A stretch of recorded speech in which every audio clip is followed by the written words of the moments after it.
Hello everyone and welcome to a very nice game from the FIDE Women's Grand Prix. It's Alina Kashlinskaya, Polish International Master versus Vaishali. It's been a while since we've featured Alina on the channel, maybe even some 3 years, 2 to 3 years. I could check to be precise. Give me just a few seconds.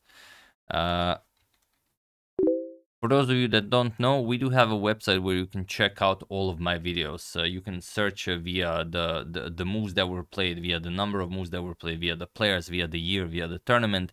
For those of you who haven't seen it, will be the first link in the description below. Like, you can search the entire database, all of my 3,000 videos. Yeah, it seems we've featured 3 games by Alina so far. One from 2019, one from 2020, and one from 2022. Yeah, so it's been some 2 years. So yeah, this is the 4th game I'm featuring her on the channel, and it's quite a nice one. So let's dive straight into it, and we will not be continuing the Vincent Keimer saga, but it's interesting that this is a game you guys suggested. Alina's husband Radoslav Wojtaszek is playing against Vincent in round 5 of the Akiba Rubinstein Memorial, and they decided to go for a quick draw. It wasn't so much of a quick draw. Wojtaszek really prepared extremely well for Vincent. Vincent had to burn a lot of time, but he was able to equalize, and then okay, the game ended in a draw.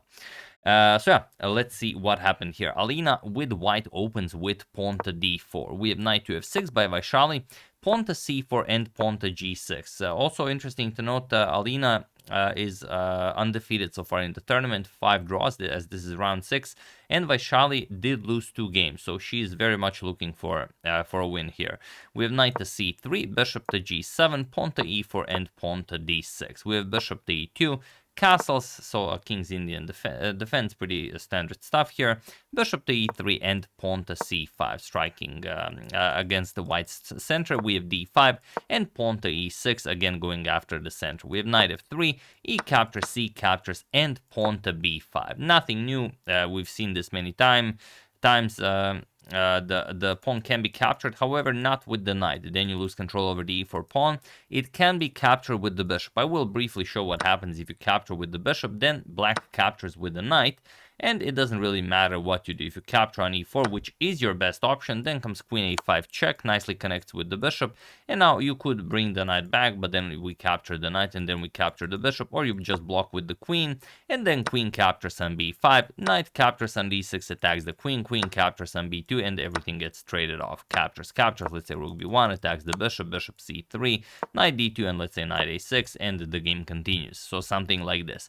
But even though it's possible, the top move in the position is pawn to e5, and this is what Alina goes for. So pawn to e5, d captures, and bishop captures on c5, attacking the rook, rook e8, and bishop captures on b5, attacking the rook yet again. Knight b to d7, and bishop back to a3. Getting the bishop out of harm's way and, well, maintaining control over this wonderful diagonal. We have pawn to e4, knight to d4, and now there are a couple of games that reach this position. For example, pawn to a6 and knight to h5 are known moves, but here we have knight to g4 by Vaishali, and it is now as of move 14 that we have a completely new game. So you can see they are both using quite a lot of time, and knight to g4 is sort of a tricky move.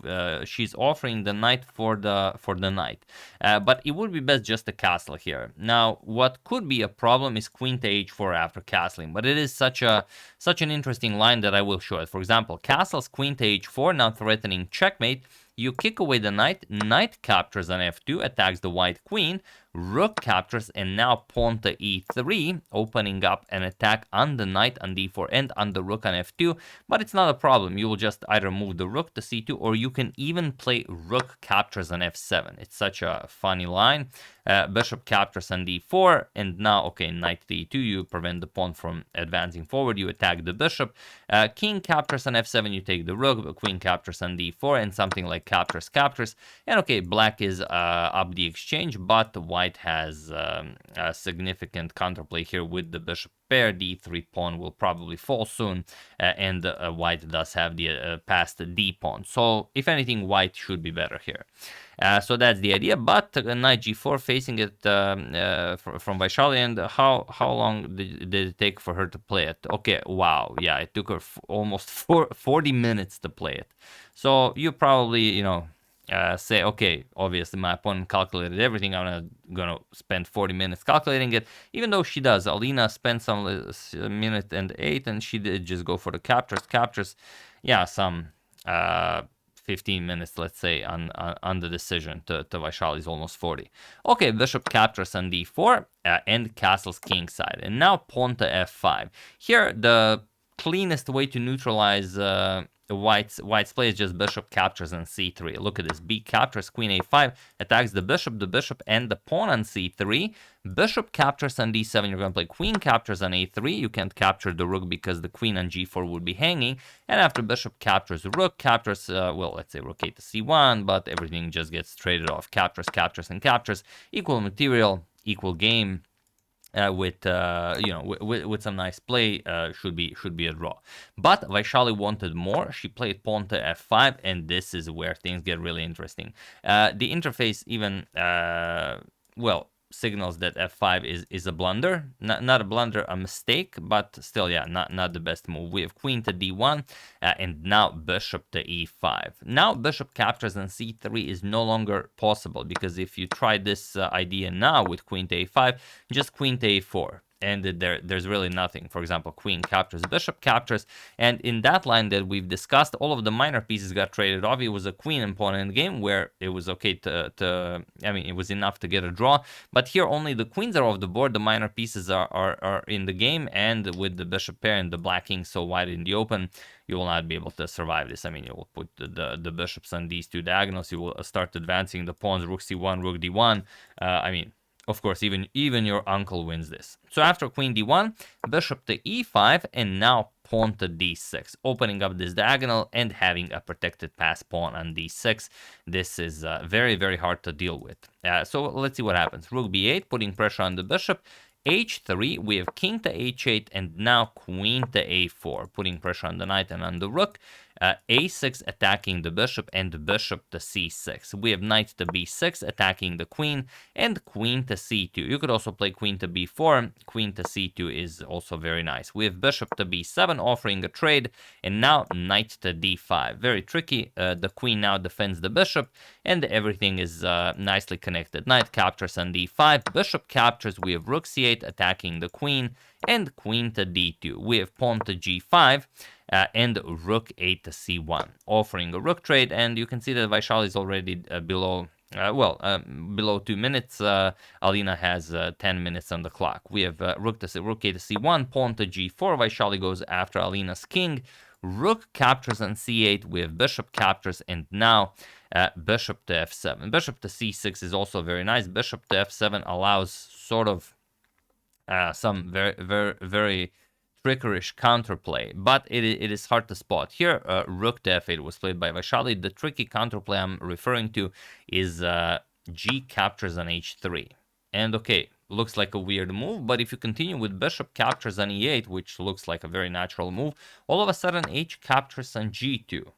And okay, king captures, still no problem. The queen can get into the game. All of a sudden, f4. Now the queen is coming into the attack, and this is okay. Objectively, it's a draw, but it does look very scary for white. So that was maybe possible to try and get something like that. But after rook to f8, there is no more coming back from this move. But again, you have to be very, very precise. Feel free to pause the video and win the game for Alina while I give you a couple of seconds.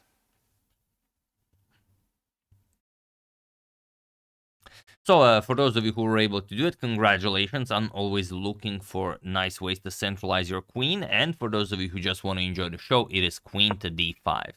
And yes, you could argue, well, can't we just do it without queen d5? What if just d7? I mean, isn't this just completely crushing? What is happening here? Well, the problem is rook captures on f7. And now, okay, you do get to the bishop, but no more threats, so that's the problem. With queen to d5, you defend the bishop, but you do it with tempo, as the bishop on e5 is hanging, and you're going to play d7 next, so that's the idea. So here, bishop to g7 was played, and now pawn to d7, with an attack on the bishop and the rook. Bishop to b7, hoping to trade bishop for bishop, but just queen captures on f5. We have g captures on h3, and now bishop captures on f8. There was no way to avoid losing the rook.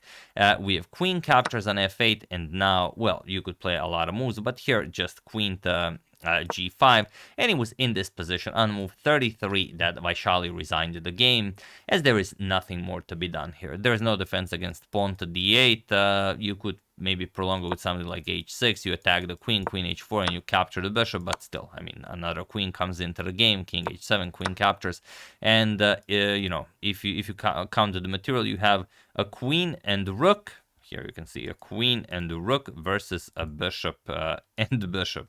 So that is way too much material, and without any counterplay whatsoever, it is most certainly time to resign. So yeah, tough break for Vaishali, losing her third game in this tournament. I imagine she doesn't usually lose three games per tournament, as she is an incredibly strong player. But yeah, just not her event. And Alina, you know, retains her unbeaten streak after 5 draws. She does get a win, and again, none other than against Vaishali, who, as you know, competed in the candidates tournament as well.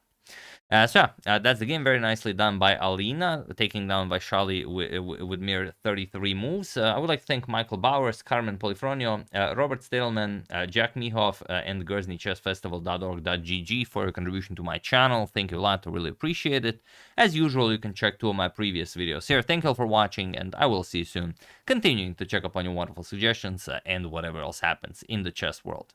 Thank you all. I will see you soon, and have an excellent rest of your day.